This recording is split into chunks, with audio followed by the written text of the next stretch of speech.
Poza skrajnymi wyjątkami, wśród oceanu różnych diet tak naprawdę nie ma diety, która nie uwzględniałaby warzyw.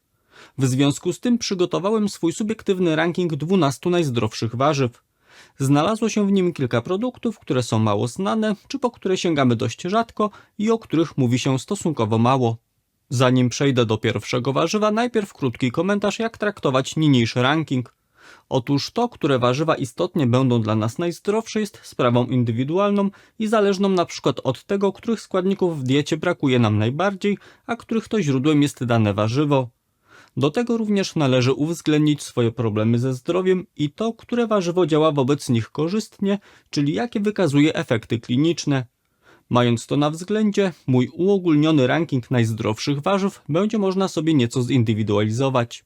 W każdym razie, opracowując niniejszy ranking, kierowałem się kilkoma kryteriami.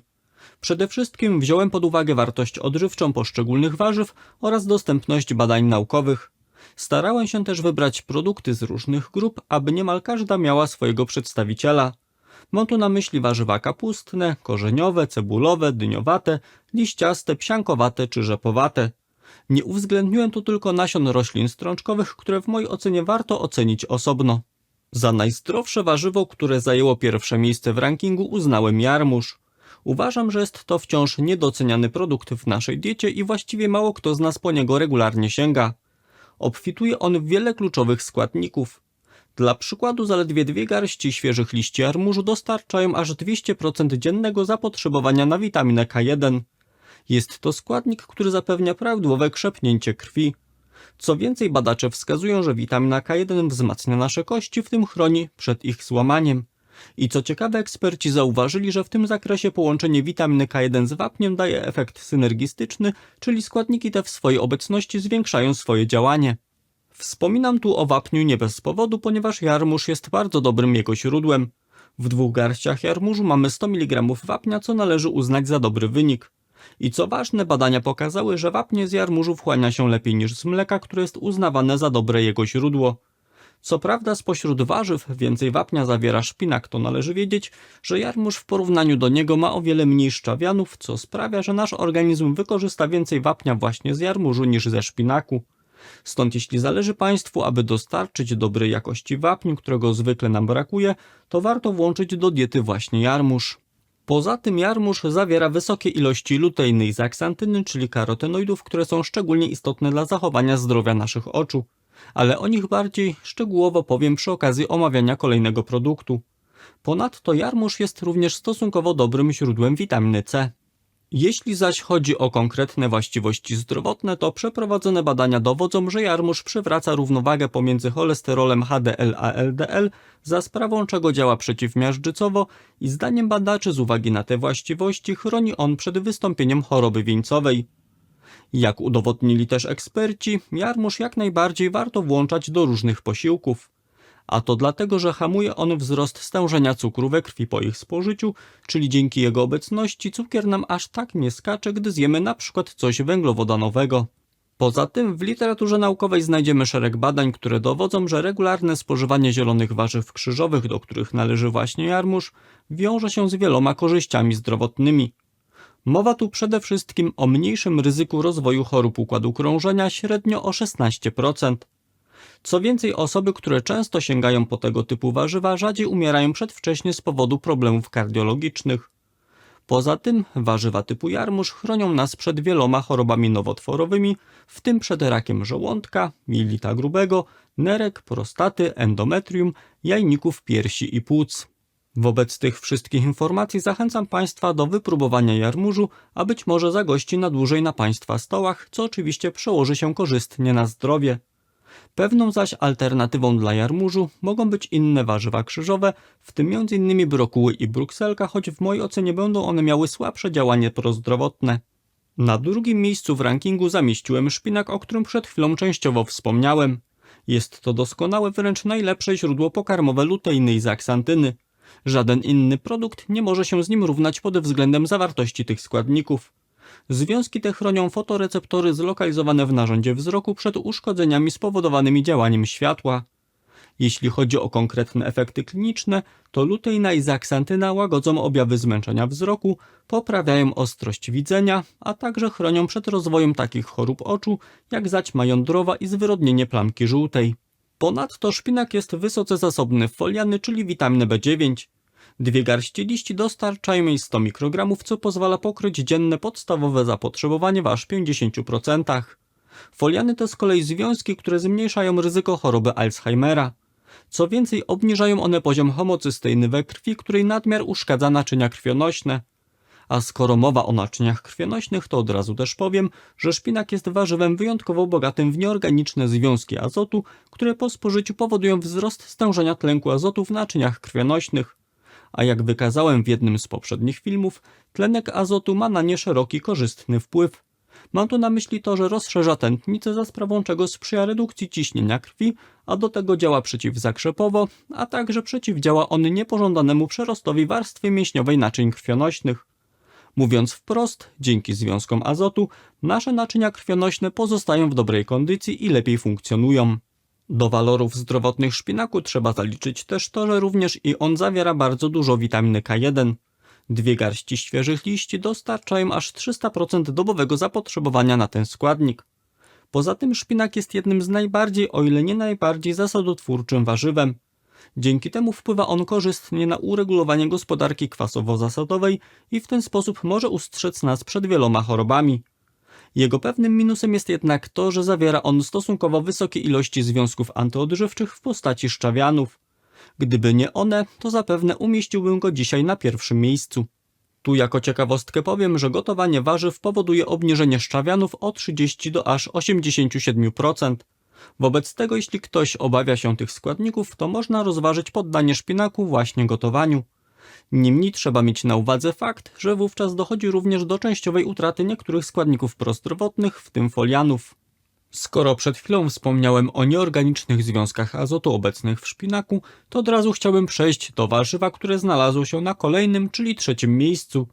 Mowa tu o burakach, których spożycie również powoduje wzrost stężenia tlenku azotu, a w związku z tym również i buraki mają pozytywny wpływ na stan naszych naczyń krwionośnych.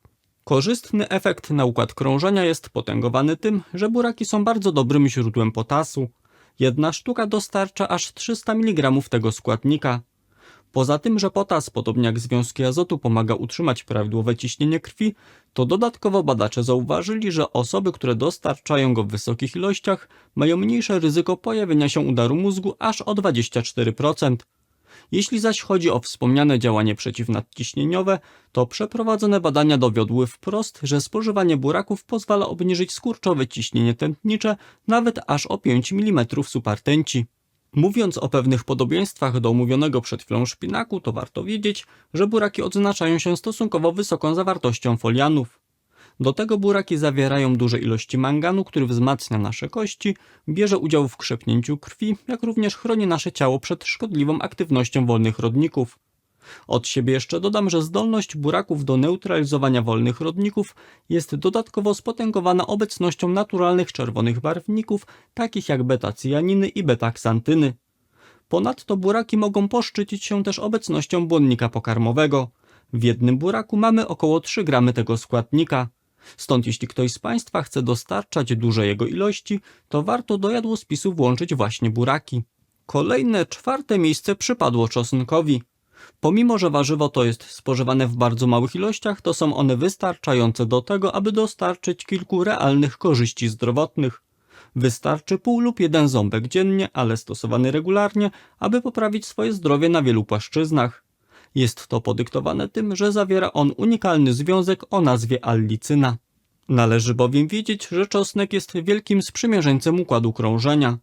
A to dlatego, że chroni cholesterol krążący w naszym ciele przed niebezpiecznym utlenianiem, które sprawia, że staje się on miażdżycorodny. Do tego czosnek działa przeciwzakrzepowo, skutecznie obniża skurczowe ciśnienie krwi, bo aż o 8 mm supartęci, jak również redukuje poziom trójglicerydów. Badacze zauważyli, że może on obniżyć ich stężenie nawet aż o 12 mg na decylitr. Czosnek to również warzywo o wyjątkowych właściwościach przeciwzapalnych. Niedawno przygotowałem ranking składników i produktów o najsilniejszym działaniu przeciwzapalnym. I w zestawieniu tym znalazł się właśnie czosnek. Dla przykładu badacze udowodnili, że dzięki swojemu działaniu obniżającemu poziom substancji prozapalnych w ciele, czosnek łagodzi intensywność bólu stawów, jak również zmniejsza ich tkliwość i obrzęki. Skuteczność takiego działania jest na tyle wysoka, że czosnek można uznać za niefarmakologiczne wsparcie leczenia chorób stawów, w tym m.in. reumatoidalnego zapalenia stawów. Przy czym chcę podkreślić, że za sprawą działania przeciwzapalnego czosnek będzie pomocny w wielu innych chorobach metabolicznych. Jeśli zaś chodzi o pozostałe efekty zdrowotne, których można się spodziewać po regularnym spożywaniu czosnku, to zaliczam do nich to, że czosnek zmniejsza stopień stłuszczenia wątroby, a także, że obniża stężenie cukru we krwi i to nawet aż o 15 mg na decylitr. Do tego czosnek chroni nas w pewnym stopniu przed infekcjami górnych dróg oddechowych i zmniejsza ryzyko pojawienia się niektórych nowotworów, w tym głównie raka jelita grubego, żołądka, wątroby, piersi i płuc.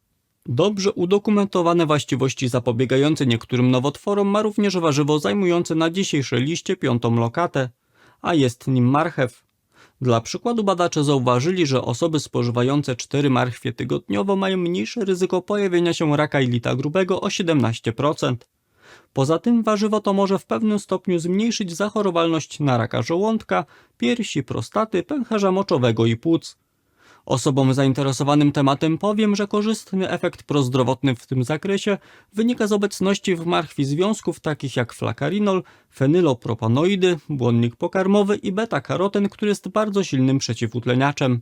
Ten ostatni wymieniony przeze mnie składnik sprawia, że marchew ma jeszcze szerszy wpływ na nasz organizm. Według literatury fachowej spożywanie wysokich ilości beta-karotenu znajdujących się w marchwi wiąże się z mniejszym ryzykiem pojawienia się udaru mózgu i choroby wieńcowej o 8 do 19%. Myślę, że cenną informacją jest również to, że beta-karoten obecny w marchwi zwiększa gęstość mineralną kości, przez co stają się one mocniejsze. Zresztą eksperci wykazali, że osoby, które regularnie dostarczają dużo beta-karotenu, mają mniejsze ryzyko złamań kości średnio aż o 33%.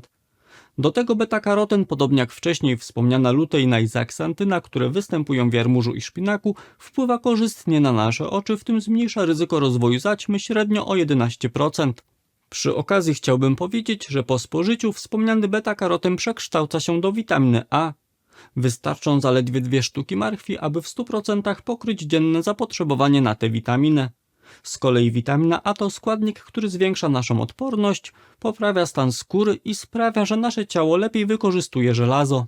Na 6. miejscu mamy z kolei dynię, również i ona jest wysoce zasobna w beta-karoten, choć zawiera go 2 razy mniej niż marchew. Niemniej i tak są to zadowalające ilości, stąd dynia może mieć korzystny wpływ na kości i narząd wzroku, a także może zmniejszać ryzyko rozwoju chorób sercowo-naczyniowych. Do tego podnosi stężenie witaminy A w organizmie. Innymi zaś walorami zdrowotnymi dyni jest to, że jest ona lekkostrawna i że nie kumuluje zanieczyszczeń, w tym metali ciężkich. Poza tym dynia zawiera wysokie ilości potasu, bo około 350 mg w 100 gramach, który nie tylko pomaga utrzymywać prawidłowe ciśnienie krwi, ale który również zapobiega powstawaniu kamieni nerkowych oraz odpowiada za prawidłowe funkcjonowanie układu nerwowego. Tu wtrącę, że praktyczną wiedzą dzielę się również w moim darmowym newsletterze o zdrowiu, czyli porannym dzienniku zdrowia. Dziennik wysyłam od poniedziałku do piątku o 6 rano do porannej kawy lub herbaty i jest on na kilka minut czytania. Jeśli chcieliby się Państwo na niego zapisać, to zapraszam na www.doktorbartek.pl/dziennik. W dzisiejszym rankingu nie zabrakło też pomidorów, które zajęły miejsce 7. Podobnie jak dynia zawierają one stosunkowo dużo potasu, choć są to mniejsze ilości, bo w 100 gramach znajduje się około 250 mg tego pierwiastka. Pomidory cenimy jednak przede wszystkim ze względu na obecny w nich likopen, czyli związek z grupy karotenoidów. Szereg przeprowadzonych badań udowodnił, że dostarczanie wysokich ilości wspomnianego likopenu, jak również spożywanie pomidorów samych w sobie, wiąże się z zahamowaniem zwapnienia naczyń krwionośnych, zapobieganiem utleniania cholesterolu, jak również prowadzi do redukcji skurczowego i rozkurczowego ciśnienia krwi. W efekcie osoby, których dieta obfituje w pomidory i likopen, mają o 13% mniejsze ryzyko pojawienia się choroby wieńcowej i aż o 26% mniejsze ryzyko wystąpienia udaru mózgu. Mało tego, u osób regularnie jedzących pomidory obserwujemy mniejsze ryzyko przedwczesnej śmierci z powodu chorób sercowo-naczyniowych i to nawet aż o 22%. Jak się okazuje, za sprawą obecnego likopenu pomidory mają też właściwości przeciwstarzeniowe. Badacze zauważyli, że likopen chroni skórę przed promieniowaniem UV i w ten sposób pomaga skórze dłużej zachować młodszy wygląd. I mowa tu oczywiście o likopenie dostarczanym w postaci pomidorów, a nie wykorzystywanym np. jako składnik kremów. Do tego likopen poprawia parametry nasienia, poprzez co zwiększa płodność mężczyzn, jak również hamuje rozkład kości, co nabiera szczególnego znaczenia w przypadku osób starszych, w tym kobiet po menopauzie. No i nie sposób nie powiedzieć też o tym, że pomidory chronią nas przed pojawieniem się niektórych nowotworów, w tym przede wszystkim raka prostaty.